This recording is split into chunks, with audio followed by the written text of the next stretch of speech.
Selamat pagi bagi Bapak Ibu Saudara yang kasih dalam Tuhan. Kita bertemu kembali di dalam kasih Tuhan.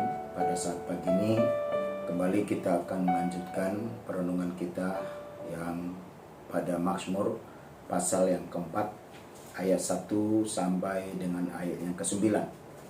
Dalam ayat-ayat ini kita melihat satu perikopnya di sana adalah satu doanya Daud pada waktu malam hari. Saya tidak akan bacakan semuanya. Saya akan bacakan saja dari ayat 1 sampai ayat 4 yang berkata, doa pada malam hari untuk pemimpin biduan dengan permainan kecapi Mazmur Daud. Apabila aku berseru, jawablah aku, ya Allah yang membenarkan aku. Di dalam kesesakan Engkau memberi kelegaan kepadaku. Kasihanilah aku dan dengarkanlah doaku. Hai orang-orang, berapa lama lagi kemuliaanku dinodai? Berapa lama lagi kamu mencintai yang sia-sia dan mencari kebohongan? Ketahuilah bahwa Tuhan telah memilih baginya seorang yang dikasihnya. Tuhan mendengar apabila aku berseru kepadanya. Puji Tuhan. Dari pembacaan ini dari ayat 1 sampai ayat 9, kalau Bapak Ibu Saudara boleh simak nanti baik-baik, maka kita akan melihat di sana ada 3 hal yang kita perhatikan. Pertama, bagaimana Daud bergantung kepada Tuhan lewat doanya. Dan bagaimana dia boleh berseru kepada Tuhan karena dia tahu Tuhanlah yang sanggup membenarkan hidupnya, menjawab seruannya, doanya dalam segala pergumulan hidupnya.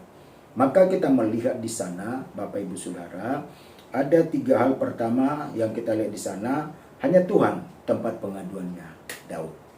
Saat dia berseru, maka dia selalu mengharapkan agar Tuhan sanggup untuk menolong, mengabulkan, dan dia tahu hanya Tuhanlah yang mampu untuk menyertai, membenarkan dia, untuk dapat mengasihani dia, menuntun langkah-langkah kehidupannya. Dengan kata lain, apa yang kita lihat di ayat 4 tadi, bahwa Tuhan memilih seorang dikasihnya. Nah, salah satu Daud ini adalah orang dikasihi Tuhan. Maka pernah dikatakan di dalam Kisah pasal 13 bahwa Daud itu adalah seorang yang berkenan di hatiku dan melakukan kehendakku. Itu membuktikan bahwa sampai di perjanjian baru pun dituliskan oleh para rasul bahwa Daud ini seorang yang berkenan di hadapan Allah. Kenapa? Karena dia dipilih oleh Tuhan dan dia seorang dikasihi. Maka dia percaya doa-doanya didengar, dijawab oleh Tuhan. Demikian juga kita percaya dalam 1 Petrus pasal 2, kamu adalah umat pilihan Allah. Bagi kita yang dipilih Tuhan, karena dia mengasihi kita. Dan kita harus yakin seperti Daud ini, bahwa Tuhan yang sanggup menjawab doa kita, menolong kita. Itu yang pertama.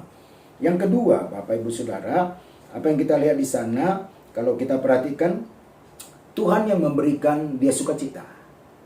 Dan di ayat 8, kita lihat di sana, Engkaulah telah memberikan sukacita. Sukacita itu yang abadi hanya datang dari Tuhan. Sukacita dari dunia ini hanya temporer, sementara. Tapi sukacita yang abadi hanya datang dari Tuhan. Itulah sebabnya sukacita kita hanya dikerjakan oleh Roh Kudus seperti apa yang dikatakan oleh firman Allah yang tertulis di dalam Roma pasal 14 ayat 17 yang berkata demikian. Sebab kerajaan Allah bukanlah soal makanan dan minuman, tetapi soal kebenaran, damai sejahtera, dan sukacita oleh Roh Kudus. Jadi Roh Kudus inilah yang dikirim oleh Allah untuk membuat kita memiliki yaitu kebenaran, memiliki damai sejahtera dan sukacita. Dikatakan di sana oleh Roh Kudus. Jadi Daud percaya dengan Mazmur pasal 4 ini, Tuhanlah yang memberikan dia sukacita. Nah, sukacita di tengah-tengah keadaan apapun. Maka dikatakan oleh firman Allah di Amsal, hati yang gembira adalah obat yang manjur. Di tengah-tengah dunia, di tengah-tengah kesulitan sekarang. Nah, banyak yang membuat kita untuk berat bersukacita, untuk berat untuk bergembira. Tetapi Alkitab yang berkata, firman Allah berkata, hanya Tuhan yang membuat kita bisa sukacita. Manusia terbatas untuk memberikan kita sukacita. Dunia, harta benda tidak bisa memuaskan kita untuk bisa sukacita sepenuhnya. Kalaupun hanya sementara. Tetapi Alkitab katakan tadi bahwa hanya di dalam kebenaran, damai sejahtera, sukacita oleh Roh Kudus. Itulah membuat kita boleh menikmati sukacita. Nah, itu Bapak Ibu Saudara yang dikatakan juga oleh firman Allah. Dan ada juga di dalam Mazmur 64 ayat 11 yang berkata, orang benar bersukacita karena Tuhan. Jadi artinya, jadilah kita orang benar. Makanya ada ayat lain lagi berkata, nah, dari dulu aku muda dan sampai sudah tua, tidak pernah aku melihat orang benar ditinggalkan Tuhan. Benar itu adalah benar karena firman. Jadi bukan membenarkan diri. Jadilah kita orang benar.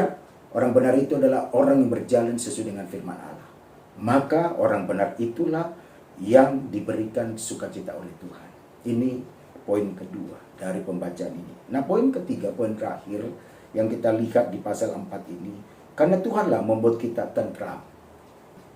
Kalau udah kesulitan ada, susah untuk tentram kita. Tetapi firman Allah menjadi kekuatan kita, Bapak Ibu Saudara.